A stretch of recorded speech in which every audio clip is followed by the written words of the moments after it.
Is quantum computing poised to revolutionise our world? What we do know is that it will also bring unprecedented challenges. Welcome to an insightful episode of Monday Minutes that delves into the dynamic realm of quantum computing and its transformative potential. It's Andrew Philp, your host of the series, and I'm thrilled to welcome back Trend Micro's David Chow and our expert guest, Tim Gilday, Senior Director of Emerging Technology at GDIT. In today's mind-opening discussion, the duo will journey through the quantum realm's astounding possibilities, its influence on cybersecurity and government, and the multi-layered strategies that organisations must adopt to protect their data. Over to you, David. Thank you, Andrew. Tim, it's so great to have you back again. This is Tim Gilday from GDIT, the Director of Emerging Technology. We're doing the second part of the three-part videos on all the emerging technologies, especially as it relates to cybersecurity. So Tim, we're going to talk about quantum computing, right? Yep, one of my favorite topics. Would you mind share your credentials within the quantum computing areas? Yeah, well, first I have to admit I am not a quantum physicist, and there are very few of them in the United States, so we do take that level of expertise very seriously and preciously. But I do engage with experts across academia, industry, and government. I run American Council on Technology's Quantum Working Group, and I'm also the vice chair of their emerging tech community of interest across many different technologies. At George Washington University, I'm on the Business School's Cyber Council, which is not cybersecurity, it's Center for International Business Education and Research. And we have a diverse set of advisory members. I include the technology part with me. And then at GDIT, because the government will be impacted by quantum computing, this is a big part of my job recently, is to make sure that our vendor ecosystem, our partners, and the agencies that we serve are all up to the minute on our understanding of quantum computing, quantum sensing, everything under quantum information science and technology, and then also the impact to cybersecurity and the workforce. Yeah, that's a great credential that you have there. Would you mind sharing with the audience just very quickly within 90 seconds about what quantum computing is? So quantum computing is very different from classical computing that we know today. It is taking advantage of the laws of physics, the laws of nature, to simulate things on a very small scale using atoms, ions, photons. And at the moment, quantum computing is still in its infancy as far as the hardware goes. There's many different approaches. But these approaches allow us, theoretically, to solve complex problems that classical computers would have trouble with today, or it would take an extremely long time. Optimization problems that get very complex, problems with an extremely high number of variables, simulating chemistry or systems with many different points in them. And then outside of quantum computing, there's a huge umbrella, just like AI, where we have sensing, telecommunications, networking, and things like that. So we're trying to cover all of that in this. But for today's purposes, the quantum computing that we're expecting in the future will vastly speed up our ability to calculate certain specific problems. It's not going to replace all classical computing or have to in the future, but it will absolutely speed up certain types of problems, including, we believe, machine learning. So we see quite a bit in movies and shows that people are talking about using quantum computing along with artificial intelligence to create shows or potentially to create deepfakes. Mm-hmm.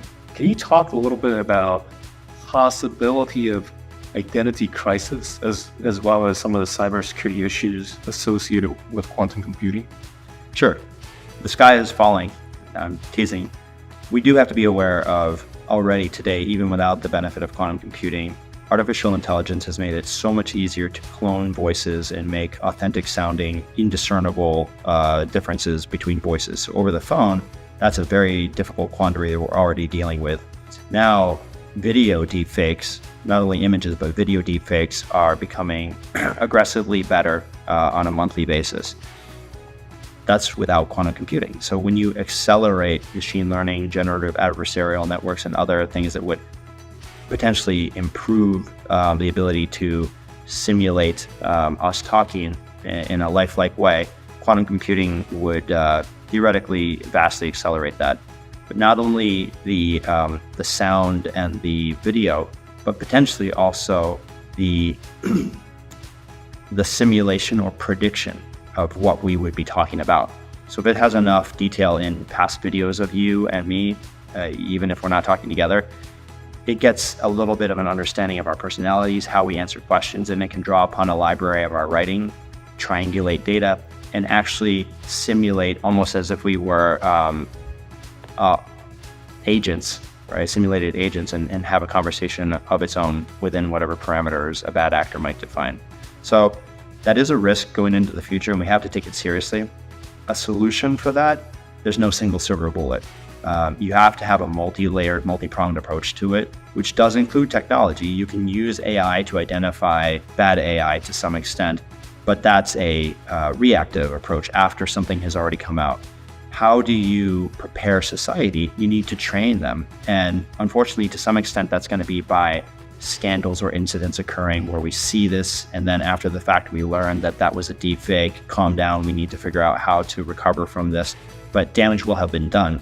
What we're hoping through our partnership with government and academia is that we can proactively educate society as much as possible that not only are audio, but also video deepfakes going to occur at an increasing rate. If you go by the old term, seeing is believing, it's not necessarily the case anymore. We need to learn what are verifiable, trustworthy sources.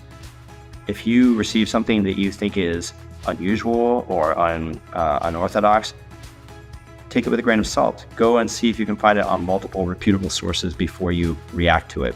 If it's something dangerous, like you see a video of the president of the US coming out and saying that a nuclear weapon is headed our way, that does sound like an urgent thing. Is anybody else out in the street running? Can you find any other details that corroborate this? So be very careful. Our culture is going to have to change a little bit with respect to this, but we've tackled threats from other technologies in the past, and I know that we'll tackle this one as well.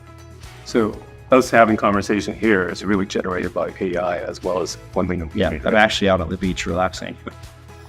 That's really good. I mean, thank you for sharing that, especially when we're approaching this whole identity crisis issues. I'm actually curious more on some of the direct impact on quantum computing. For example, decryptions of information, as well as simulated attacks until once we'll actually be able to get into the environment through the leverage of quantum computing, the DDoS attacks.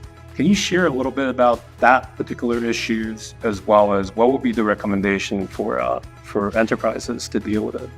So the first part that you mentioned about the ability to hack through our current encryption, so asymmetric encryption will certainly be affected. We know there are already algorithms in existence, like Shor's algorithm and Grover's algorithm, that help future quantum computers to be able to break the prime number factorization that's all based on right now. So that's a known issue. And there is this harvest now, decrypt later problem that a lot of people are becoming more aware of.